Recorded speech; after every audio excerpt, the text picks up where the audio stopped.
Senhoras e senhores,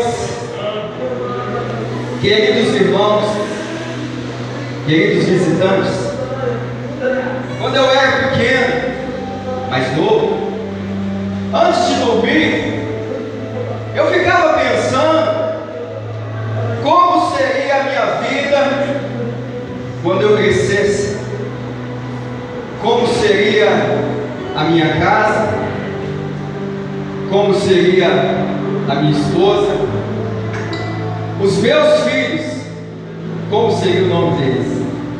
Eu ficava pensando como seria o meu carro, a marca do meu carro, e qual seria a minha profissão.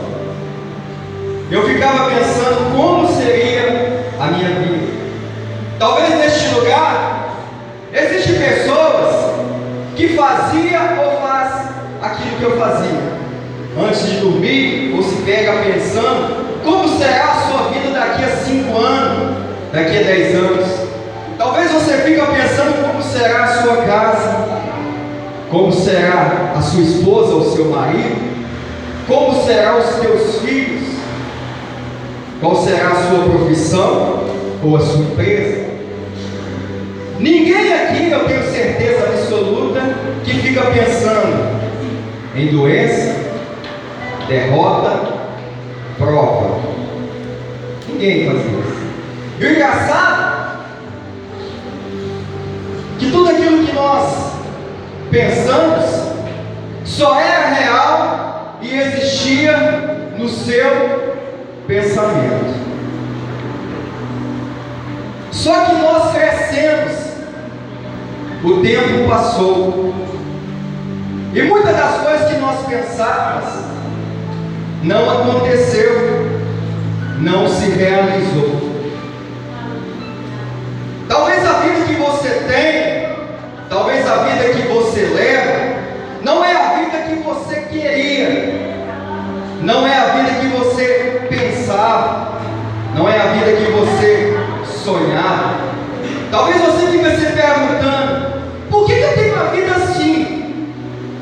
Por que eu tenho a vida desse jeito? Essa não é a vida que eu queria, essa não é a vida que eu pensava, essa não é a vida que eu sonhava. Aonde está aquela vida que eu ficava pensando? Porque eu não estou vivendo ela. Aí eu leio isso, livro de Isaías, capítulo de número 55, versículo de número 8, que diz: pois os meus pensamentos não são como os pensamentos de vocês, e nem os seus caminhos são como os meus caminhos, diz o Senhor. Diz o Senhor. Diz o Senhor. Tudo que Deus vai pensar, tudo que Deus vai fazer ou criar é perfeito, é lindo, é feliz, é soberano. Por exemplo, livro de Gênesis, capítulo de número 1, fala da criação. Quando Deus disse: haja luz, e simplesmente a luz aparece, a luz não existia em nenhum outro lugar da terra, só existia primeiro em um lugar, no pensamento de Deus, no pensamento de Deus, no pensamento de Deus. Aí Deus continua criando as coisas do mundo, tudo do mundo e tudo que nele tem. Ele começa a criar os céus, a terra, o mar, as florestas, os animais, os vegetais, e nada disso que ele criava existia em nenhum outro lugar da terra, só existia primeiro em um lugar, no pensamento de Deus, no pensamento de Deus, no pensamento de Deus. E o que é que Deus estava fazendo, Alex? Deus estava fazendo aquilo que ninguém fazia. Deus estava fazendo acontecer aquilo que não acontecia. Deus estava trazendo a existência daquilo que não existia. Ele estava materializando o seu pensamento. Quando Ele vai fazer o homem não existia em nenhum outro lugar da terra. pessoas, todos os seres humanos, eu estou falando segundo a Bíblia. Primeiro, ela existe somente em um lugar, no pensamento de Deus. No pensamento de Deus. Livro de Jeremias, capítulo número 1, quando Deus disse a Jeremias: antes mesmo que você fosse gerado no ventre da sua mãe, eu te conhecia. Alex, não estou entendendo nada. O que eu estou dizendo essa noite, quando Deus formou a sua vida, Ele já te conhecia. Quando Deus formou você no ventre da sua mãe, Ele já sabia quem era a sua esposa ou o seu marido.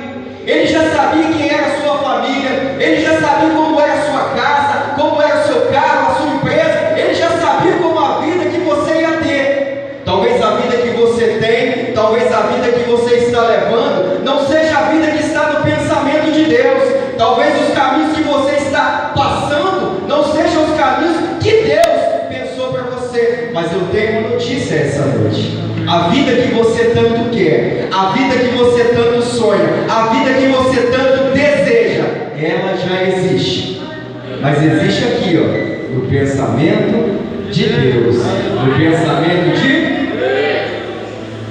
A pergunta essa noite é: como alcançar esta vida que está no pensamento de Deus? Pensamento de Deus.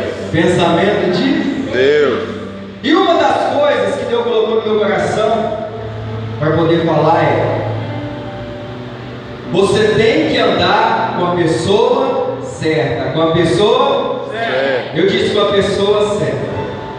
Irmãos, o diabo não pode impedir que você tenha a vida que está no pensamento de Deus. Me pergunte por quê? Por quê? Só você quer saber por quê? Pergunte por quê? Por quê? Porque se ele vir contra você, você expulsa ele no poder que há no nome de Jesus. Alguém recebe essa palavra? Glória a Deus. Aleluia. Mas a pessoa errada, sim, ela pode sim te impedir de chegar lá, te impedir de ter a vida que está no pensamento de Deus. E o que eu tenho que fazer, Alex? Você tem que fazer aquilo que Jesus fez. Jesus selecionava as pessoas para andar com Ele. A Bíblia diz que Jesus andava com a multidão. Andava com a multidão. Andava com a multidão. Mas somente 12 era mais próximo. E somente 3 era seu chegado. E somente um deitava no seu pé.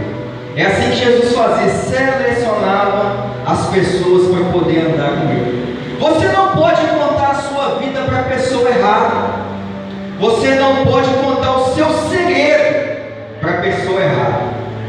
Existe um homem na Bíblia, ele é considerado o homem mais forte do mundo.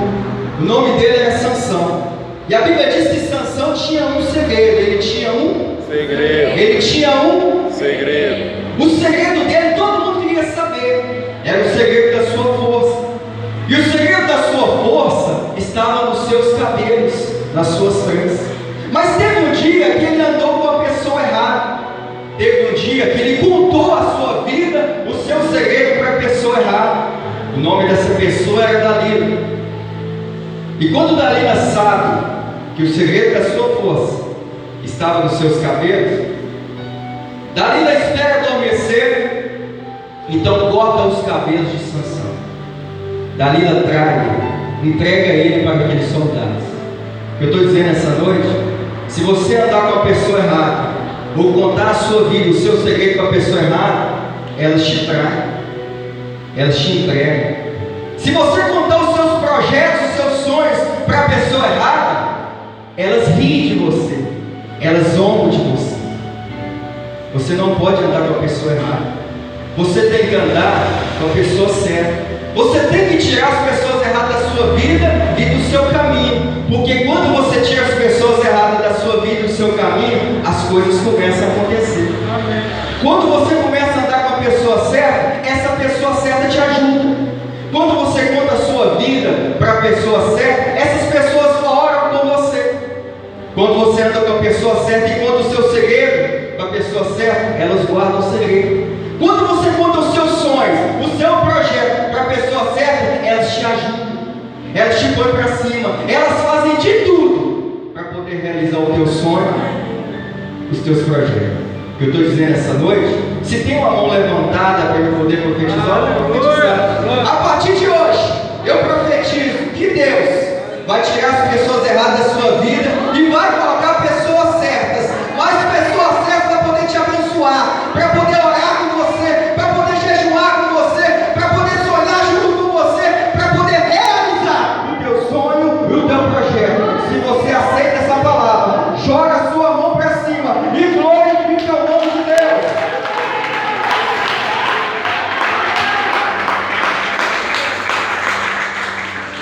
Bendito é o nome de Deus.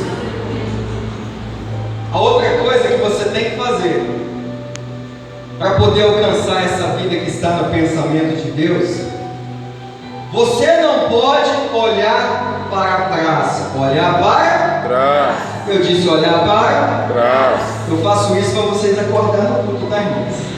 Amém? Me ajuda a pregar essa mensagem. Olhar para trás. Amém. Existe um homem que se chamava Ló, sobrinho de Abraão. Ele estava em uma cidade e Deus decidiu destruir aquela cidade. Então Deus envia 2 anjos. Quantos anjos? 2. Quantos anjos? 2. Para poder mandar um recado para Ló. Ló, saia dessa cidade, pega suas filhas e a sua mulher, some daí, porque eu vou destruir essa cidade. E a Bíblia diz, quando ele estava saindo daquela cidade, saindo daquele arraial, a Bíblia diz que a mulher de Ló olhou para trás. Olhou para trás. E a partir do momento que ela olhou para trás, ela se tornou uma estátua de sal. Uma estátua de sal. Quando você olha para trás na sua vida, a sua vida fica parada. Quando você olha para trás da sua vida, o seu ministério fica estacionado. Os teus projetos ficam paralisados. Os teus sonhos ficam parados. Porque quando você olha para trás, você só lembra de coisa ruim. Você só lembra daquilo que te traz ódio. Você só lembra das pessoas que te fizeram sofrer. Você só lembra de coisa mal. Por exemplo, a maioria, eu estou dizendo, a maioria dos casais, quando briga, eles não estão brigando por aquilo que estão projetando ou sonhando. Eles brigam porque eles lembram de coisas do passado, de coisas que te trouxeram dor, de coisas que te trouxeram sofrimento. Você não pode olhar para trás, porque o maior interessado nisso é o diabo. É o diabo que quer te ver triste. É o diabo que quer te ver sentindo ódio. É o diabo que quer te ver com raiva. É o diabo que quer te ver parado. É o diabo que quer te ver estacionado. É o diabo que quer te ver caído. O que o apóstolo Paulo falou e nos ensina? Eu me esqueço das coisas que para trás ficaram e prossigo para aquilo que está à minha frente, que é aquilo que está no meu alvo. E o meu alvo essa noite é a vida que está no pensamento de Deus. Sabe por quê? Deus quer te ver olhando para frente. Deus quer te ver sonhando. Deus quer te ver projetando. Deus quer te ver andando, caminhando, rompendo. Deus quer te ver de pé. Deus quer te ver de pé para poder realizar o sonho dele, o pensamento dele, que é ter a vida que está no pensamento dele. Aleluia. Glória a Deus. Vamos ajudar o pregador. Glória a Deus. A outra coisa, eu acho, na minha opinião, uma das coisas importantes é: não tem como, não tem um atalho se você não fizer isso na sua vida. Para você alcançar a vida que está no pensamento de Deus, você tem que estar debaixo de uma autoridade espiritual. Autoridade espiritual. Irmãos, para onde você vai, existe uma autoridade máxima. Se você for no fórum, a maior autoridade lá é o juiz. Se você for na delegacia, a maior autoridade é o delegado. Se você for na prefeitura, a maior autoridade é o prefeito. Se você estiver na sua escola, na sua faculdade, a autoridade lá é o diretor. Se você estiver na rua, são os policiais. Mas quando você entra na casa de Deus, neste lugar, no templo, você pode ser delegado, juiz, prefeito, você pode ser gerente, dono de empresa, você pode ser o que for. mas você tem que estar debaixo da autoridade do pastor, porque o pastor é a autoridade máxima aqui dentro da igreja. Quem entendeu de glória? Livro de Mateus, capítulo de número 3, versículo de número 13, diz que Jesus nos ensinou isso. Jesus saiu lá da Galileia e foi para o Jordão para poder ficar debaixo da autoridade de João Batista. Ele tinha que ser batizado para poder cumprir aquilo que foi dito. Jesus chegou diante de João Batista e diz: eu tenho que ser batizado. João Batista diz: eu não sou digno de desatar nem as suas sandálias. E a Bíblia diz que Jesus, quando ele foi batizado por João Batista, o céu se abre. Eu disse que o céu se abre. Eu disse que o céu se abre. Quando você está debaixo de uma autoridade espiritual, o céu se abre sobre a tua vida. Você tem experiências como você nunca vai ter antes.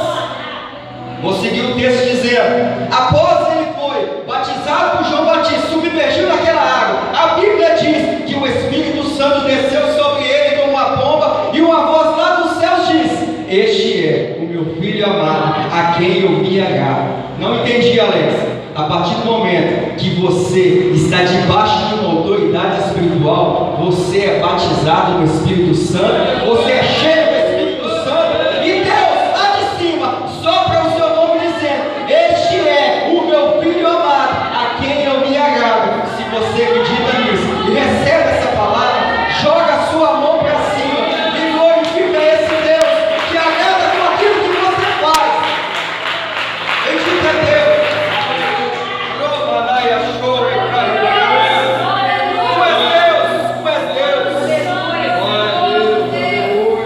A outra coisa que você tem que fazer para poder alcançar a vida que está no pensamento de Deus é: se você quer ter uma vida que você nunca teve, você tem que fazer para Deus aquilo que você nunca fez. Vou traduzir a mensagem. Se você quer ter uma vida que você nunca teve, você tem que orar a Deus do jeito que você nunca orou. Vou traduzir a mensagem. Se você quer ter uma vida que você nunca teve, você tem que jejuar a Deus do jeito que você nunca jejuou.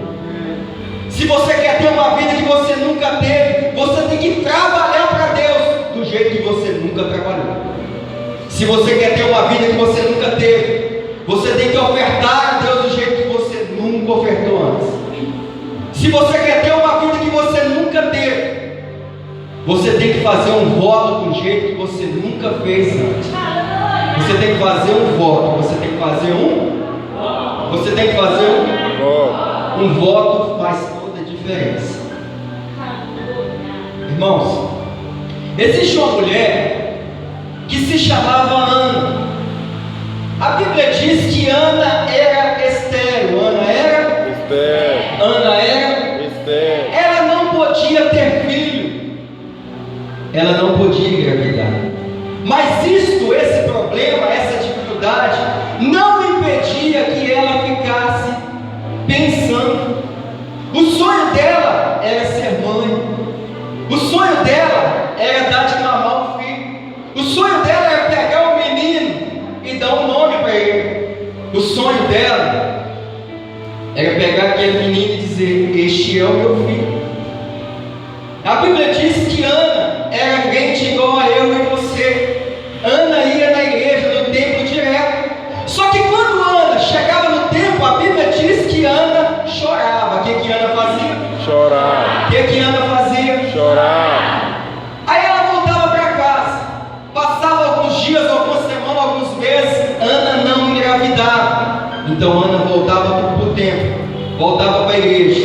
E quando ela entrava na igreja, a Bíblia diz que Ana chorava. O que Ana fazia? Chorar. O que Ana fazia? Chorar. Eu vou traduzir para você. Quando ela entrava no templo, o ministro dava abertura no culto. E o que Ana fazia? O que Ana fazia? Chorar. O ministério de louvor começava a louvar a Deus. E o que Ana fazia? Chorar. O que Ana fazia? A vida de Ana nasceu Samuel. O que eu estou querendo dizer essa noite? Se você quer ter uma vida que você nunca teve, você tem que fazer aquilo que você nunca fez para Deus. A partir do momento que você fizer aquilo que você nunca fez, Deus vai fazer na sua vida aquilo que ninguém fez. Deus vai fazer acontecer aquilo que não acontece. Deus vai fazer você chegar aonde você não chegou. Deus vai trazer existência na sua vida daquilo que não existe. Deus vai materializar o pensamento dele na sua vida. Queria que você se colocasse de pé e chamou o grupo de louvor. Quero ministrar essa palavra na sua vida. Deus está nesse lugar e Ele é poderoso para realizar os teus sonhos.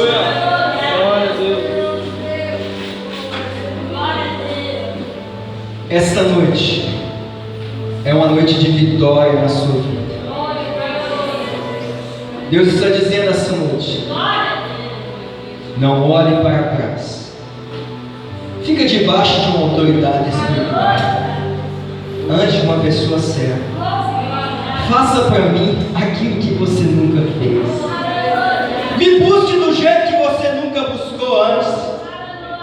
Trabalhe para mim do jeito que você nunca trabalhou. Faça para mim aquilo que você nunca fez. Eu vou fazer na sua vida aquilo que homem nenhum fez. Deus está nesse lugar. Deus está nessa casa, nessa igreja. É só você adorar e bendizer o nome dele, porque Ele é poderoso. Ele é poderoso. Ele é poderoso. Ele é poderoso. Ele é poderoso para fazer muito mais do que você pensa ou imagina.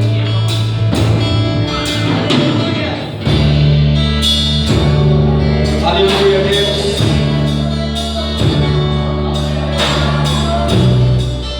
Só o Senhor é exaltado nesse lugar. Só o Senhor é glorificado nesse lugar. Cante comigo essa canção. Cante comigo.